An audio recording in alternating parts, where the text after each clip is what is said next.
नमस्कार। विज्ञान, प्रौद्योगिकी, नवाचार और आविष्कार के कार्यक्रम ज्ञान विज्ञान में आपका स्वागत है। मैं हूं स्मृति रस्तोगी।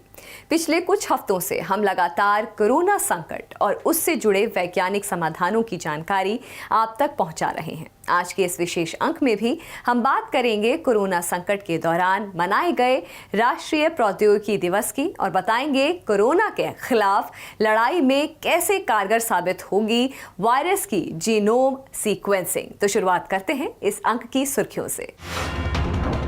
11 मई को मनाया गया राष्ट्रीय प्रौद्योगिकी दिवस। डिजिटल कॉन्फ्रेंस में वैज्ञानिक, नीति निर्माता और उद्योग प्रतिनिधि हुए शामिल।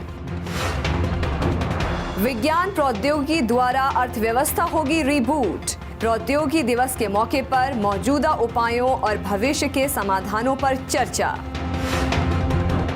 और कोरोना वायरस की जीनोम सीक्वेंसिंग तैयार। CSIR की प्रयोगशालाओं में विश्व स्तरीय अनुसंधान जारी। और अब खबरें विस्तार से। कोविड-19 संकट से निपटने के लिए विज्ञान और तकनीक की मदद से ही निदान तलाश किए जा सकते हैं। देश के वैज्ञानिकों और शोधकर्ताओं ने बहुत कम समय में कई उपाय तलाश भी कर लिए हैं। लेकिन बीमारी के अलावा सवाल प्रभावित हुई अर्थव्यवस्था का भी है, जिसे इस समय दोबारा खड़ा करना भी विज्ञान और प्रौद्योगिकी अनुसंधान से ही संभव है। इसी विषय पर इस बार का राष्ट्रीय प्रौद्योगिकी दिवस मनाया गया। पेश है ये रिपोर्ट। 11 मई को राष्ट्रीय प्रौद्योगिकी दिवस के अवसर पर एक डिजिटल कॉन्फ्रेंस का आयोजन किया गया। विज्ञान एवं प्रौद्योगिकी विभाग के निकाय प्रौद्योगिकी विकास बोर्ड और भारतीय उद्योग परिसंघ द्वारा आयोजित इस सम्मेलन का विषय था रीस्टार्ट, विज्ञान, प्रौद्योगिकी और अनुसंधान ट्रांसलेशन द्वारा अर्थव्यवस्था को रीबूट करना। इस मौके पर उद्योगों द्वारा महामारी से निपटने के लिए विकसित किए गए उत्पादों की एक डिजिटल प्रदर्शनी का भी आयोजन किया गया। आपको बता दें, राष्ट्रीय प्रौद्योगिकी दिवस 11 मई 1998 को हुए पोखरण परमाणु परीक्षण की यादगार के तौर पर हर साल मनाया जाता है। ये भारत की प्रौद्योगिकी के क्षेत्र में एक बड़ी उपलब्धि थी। इस दिन को तकनीकी तौर पर देश की ताकत, जरूरत और लक्ष्यों पर विचार मंथन के लिए मनाया जाता है, ताकि देश की सही दशा और दिशा की जानकारी मिल सके। कोविड-19 संकट के दौरान मनाए गए इस प्रौद्योगिकी दिवस के मौके पर वैज्ञानिकों, नीति निर्धारकों और उद्योग प्रतिनिधियों द्वारा ताजा स्थिति पर चिंतन किया गया और भविष्य के समाधानों पर चर्चा हुई। इस डिजिटल कॉन्फ्रेंस की अध्यक्षता कर रहे विज्ञान एवं प्रौद्योगिकी, स्वास्थ्य और परिवार कल्याण तथा पृथ्वी विज्ञान मंत्री डॉक्टर हर्षवर्धन ने कोविड-19 से लड़ने के लिए देश के पूरे विज्ञान एवं प्रौद्योगिकी इकोसिस्टम की सहयोगात्मक भावना की सराहना की और इस संकट में व्यापक आर्थिक प्रभाव को कम करने पर जोर दिया। Within a short period of time, India has been able to mobilize thousands of researchers in the country to work round the clock to develop new testing kits, protective equipment and respiratory devices, etc.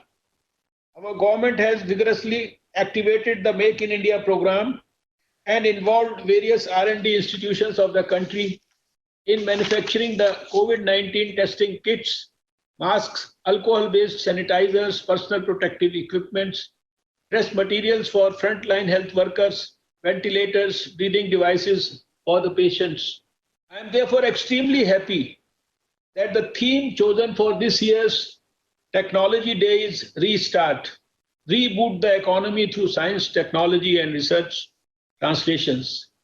Yes, we indeed need to mitigate the widespread economic impact and prepare for a stronger recovery using self-reliance as the new mantra, and looking for new opportunities to galvanize the growth in technological and industrial sector. On this day, I would like to congratulate all the technology leaders in our country, from the industry and the academia, who have worked very hard over the years to help India attain the leadership position, and more so in these testing times.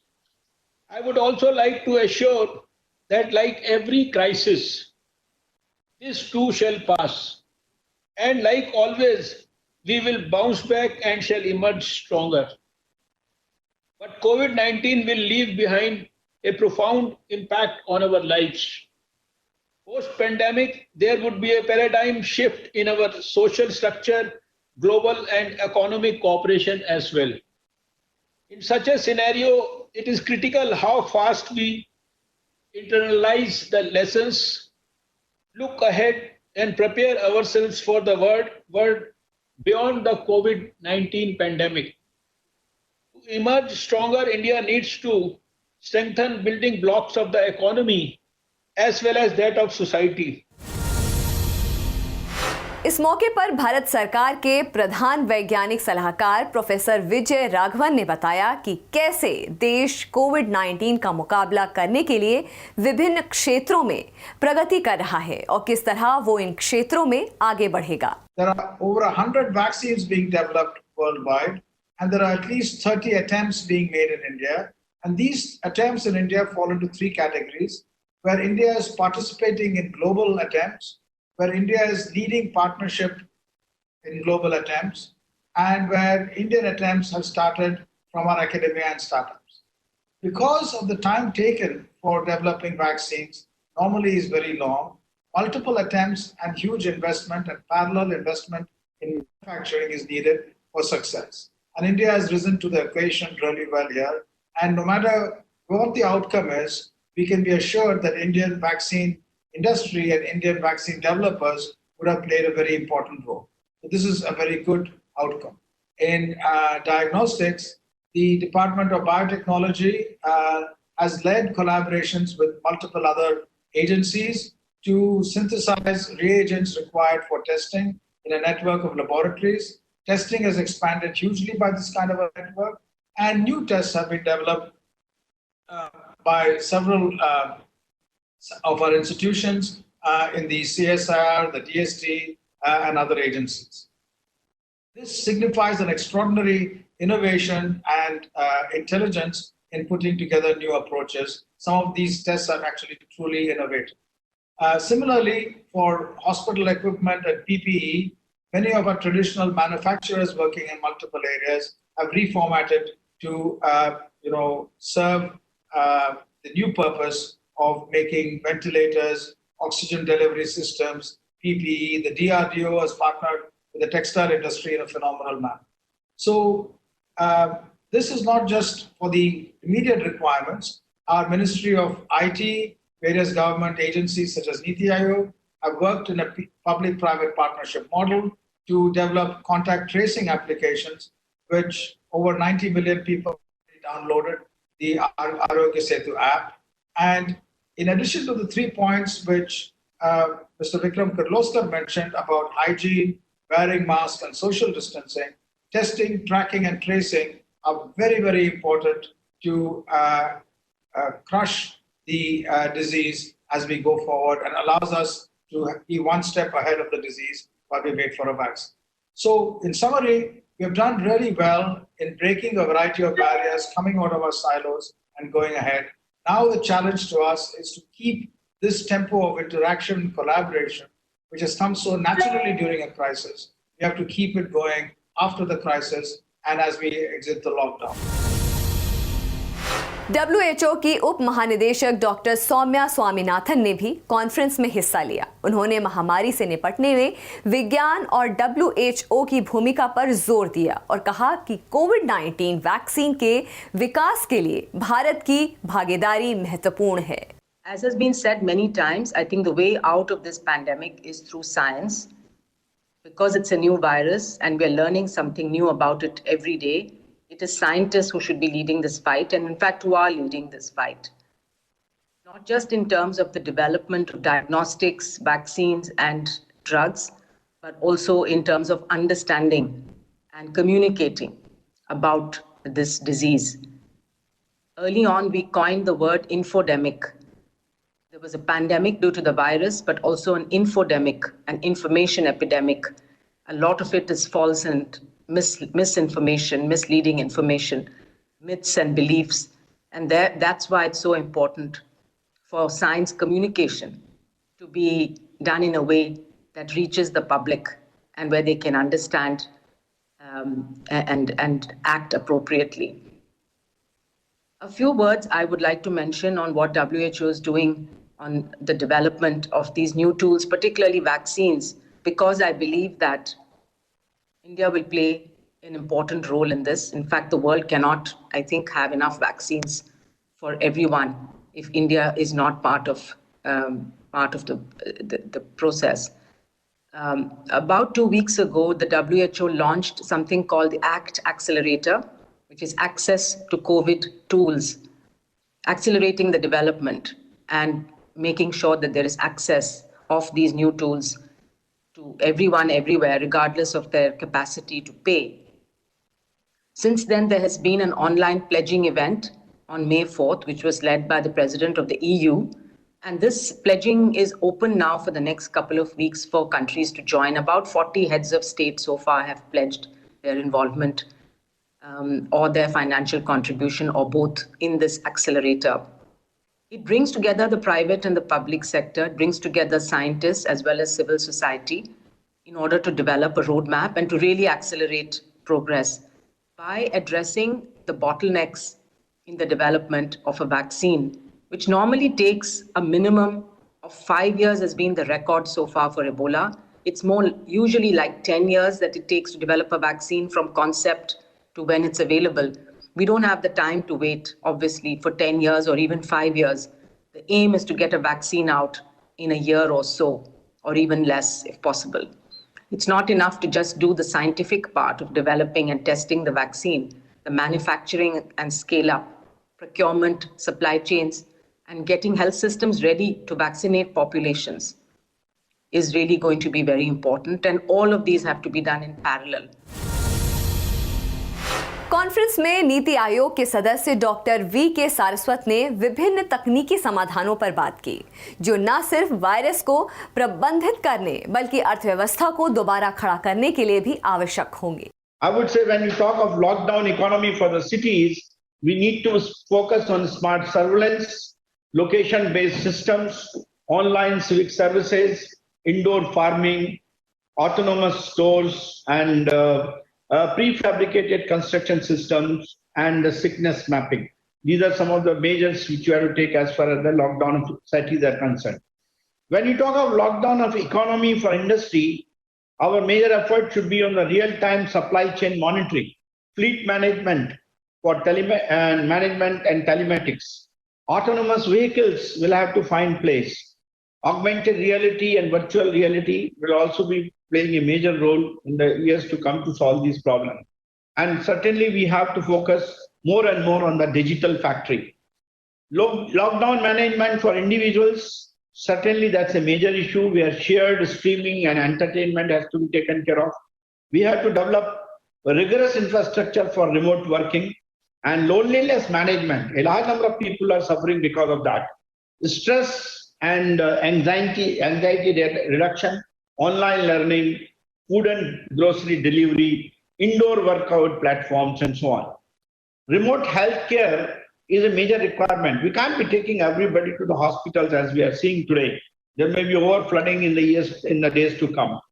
So we need to go for remote monitoring and telehealth and respiratory monitoring, digital stethoscopes, and mental health clinics and wearable sensors. इस महत्वपूर्ण चर्चा में विज्ञान एवं प्रौद्योगिकी विभाग के सचिव प्रोफेसर आशुतोष शर्मा ने बताया कि पिछले 50 वर्षों में विज्ञान और तकनीक के क्षेत्र में हासिल उपलब्धियां अब कैसे कोविड-19 संकट के विभिन्न पहलुओं से निपटने के लिए समाधानों के रूप में काम आ रही हैं और ये समाधान लॉकडाउन के बाद हमारी गतिविधियों को सामान्य करने में कैसे मदद करेंगे. 4 Ts remain very important and they are indeed made possible entirely by ICT, by data-driven technologies, data analytics, as well as artificial intelligence. And also going forward, if you look at zoning and looking at the containment and so on, clearly geospatial information systems are very important. in terms of supply lines, managing supply lines, in terms of managing information, managing resources for the people. What are the nearest COVID hospitals, for example? What are the nearest facilities available, and so on? So geospatial technologies are already playing a big role, and Survey of India, for example, is putting out these digital maps for the services which are required. So in terms of distancing and masking, it's so heartening to see that even a variety of new kind of high-tech masks have evolved in just last 2 months, despite all the constraints. These are very, very interesting ideas that I would not have got time to get into. But while opening up our industry, while opening up our markets, opening up our education, clearly disinfectants and sanitization processes would play a huge role. And so these are the systems, for example, which are based on robots, remote controlled, unmanned operations, deep UV light cleaning, and a variety of those things, ionizers and so on, both for hospital use, as well as for industry use, as well as home use. So there have been many innovations, very compelling innovations that have come forward very, very quickly on this front. And this would be greatly helpful as we go back to schools, we go back to colleges, and we go back to industry and reviving our activities. ज्ञान विज्ञान में वक्त हो गया है एक छोटे से ब्रेक का, अभी लौटते हैं।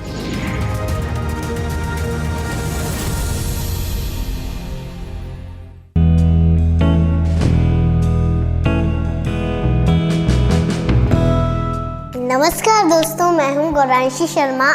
मेरे मन में एक विचार आ रहा है कि कोरोना फैल गया और एक लॉकडाउन हो गया और हम घर पे बंद हो गए हैं और है ना, स्कूल भी नहीं जा पा रहे, खेलने नहीं जा पा रहे। मैंने भगवान जी से पूछा कि मेरे पास भगवान जी ने कितनी सारी चीज़ें हैं, मैं टीवी भी देख सकती हूँ, अपने टॉयज के साथ खेल भी सकती हूँ, पानी भी पी सकती हूँ, खाना भी खा सकती हूँ, बहुत कुछ करती हूँ। लेकिन उन लोगों का क्या, जिनके पास कुछ भी नहीं है, वो कैसे रह रहे होंगे, वो कैसे खा रहे होंगे। आज मैं आपसे एक प्रॉमिस लेना चाह रही हूँ कि आपके आसपास कोई हो जिनके पास कुछ नहीं हो, खाने पीने का कुछ नहीं हो, कपड़े नहीं हो, उनको ज़रूर दीजिए। तो आप करोगे अपना प्रॉमिस पूरा मेरे से। जाते जाते मैं आपको एक गाना सुनाती हूँ। नन्ना मुन्ना राई हूँ, देश का सिपाही हूँ, बोलो मेरे संग जय हिंद जय हिंद जय हिंद जय हिंद जय हिंद जय हिंद, भारत माता की जय।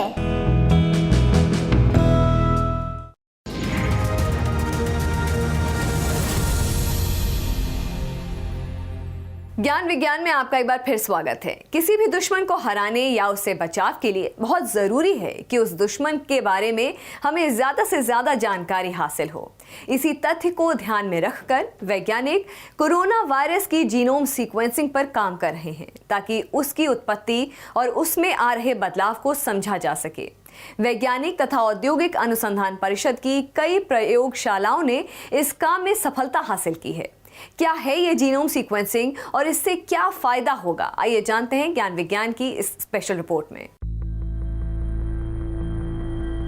चीन के वुहान शहर से फैला कोरोना वायरस कुछ ही महीनों में लगभग पूरे विश्व को अपनी चपेट में ले चुका है। इस वैश्विक महामारी में लाखों लोग अपनी जान गंवा चुके हैं और प्रभावित देश लॉकडाउन की स्थिति में आर्थिक नुकसान का सामना कर रहे हैं। दूसरी तरफ युद्ध स्तर पर इस संक्रमण का समाधान तलाशने का काम चल रहा है। टेस्टिंग किट से लेकर टीका विकसित करने की कोशिश की जा रही है। भारत सरकार के वैज्ञानिक तथा औद्योगिक अनुसंधान परिषद की कई प्रयोगशालाओं में अलग अलग तरह से इस वक्त कोरोना वायरस की जीनोम सीक्वेंसिंग यानी अनुक्रम पर काम चल रहा है। इनमें से एक है दिल्ली स्थित जीनोमिकी और संवेद जीव विज्ञान संस्थान। IGIB के वैज्ञानिकों की एक टीम ने पिछले दिनों में लगातार काम कर इस नोबल कोरोना वायरस की जीनोम सीक्वेंसिंग की है। 30,000 कॉइन्स के मिला के कोरोना वायरस बना है। अब हमें ये जानना था कि ये जो कोरोना वायरस हमारे इंडिया में आया है, इस कोरोना वायरस का उनका अरेंजमेंट क्या है, उनकी बनावट क्या है। तो उन सारे जो पॉइंट्स हैं या बेसिस हैं, उनको करके ये कोरोना वायरस अपने आप को किस तरह से सजावट में करके भारत में इन्फेक्शंस में आगे बढ़ रहा है, तो हमें ये जानना ज़रूरी था। अब उसको जानने का एक ही तरीका है, वो है सीक्वेंसिंग करना। अब सीक्वेंसिंग में हम क्या करते हैं, तो सीक्वेंसिंग में हम ये जानने की कोशिश करते हैं कि ये जो 30,000 अलग अलग पॉइंट्स है वो किस तरह से अरेंज्ड है, वो किस तरह, क्या पैटर्न है उनका। वो पैटर्न जानने के लिए ही हमें सीक्वेंसिंग करने की ज़रूरत पड़ी। जीनोम सीक्वेंसिंग असल में उस प्रक्रिया को कहा जाता है जिसकी मदद से किसी विशेष जीव की पूरी डीएनए या आरएनए श्रृंखला का पता लगाया जाता है, यानी उनमें मौजूद तत्वों के क्रम की जानकारी निकाली जाती है। कोरोना वायरस आरएनए यानी राइबो न्यूक्लिक एसिड आधारित वायरस है, जो कि डीएनए की तरह ही किसी जीव की संरचना में महत्वपूर्ण भूमिका निभाता है। कोरोना की आरएनए जीनोम सीक्वेंसिंग की जा रही है।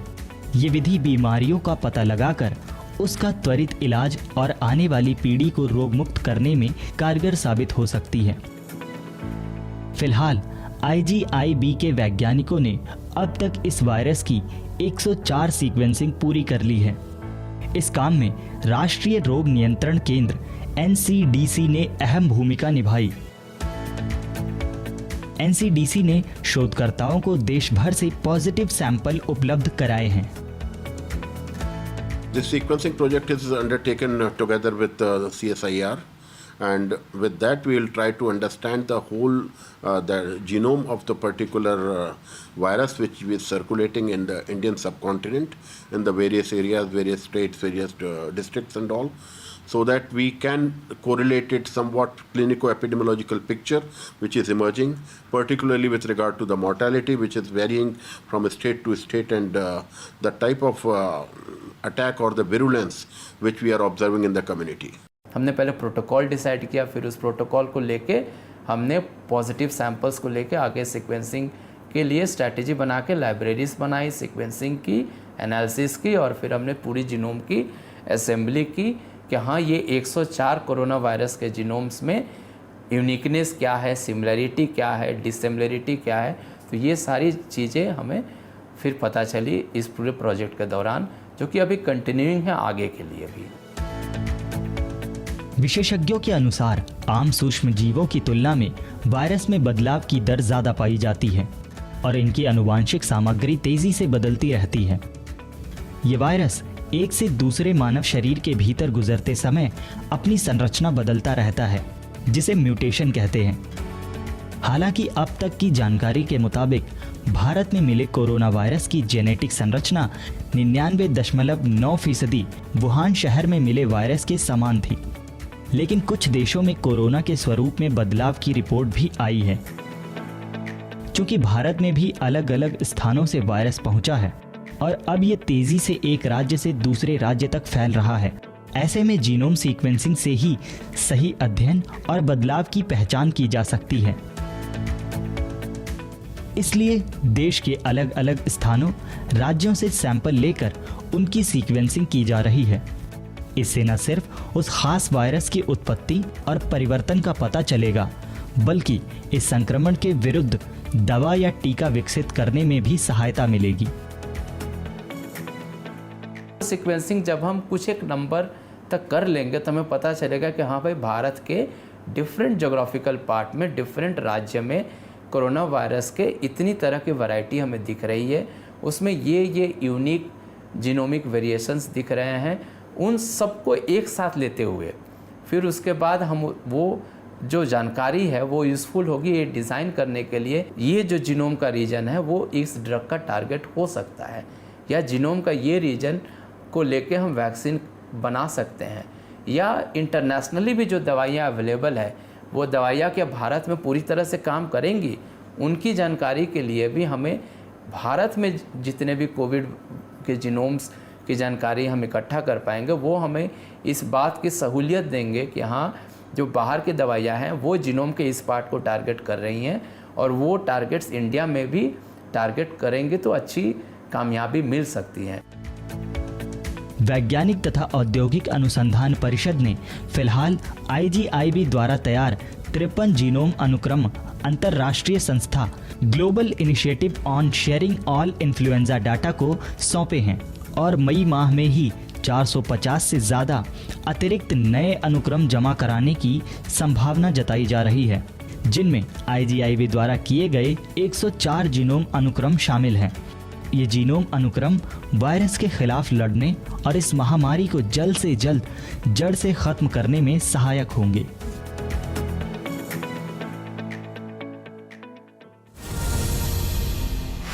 कोरोना वायरस पर हमारे इस विशेष कार्यक्रम में इतना ही। आपको हमारा ये कार्यक्रम कैसा लगा या आपका कोई सुझाव है तो आप हमें ईमेल कर सकते हैं। हमारा ईमेल पता है news@vigyanprasar.gov.in।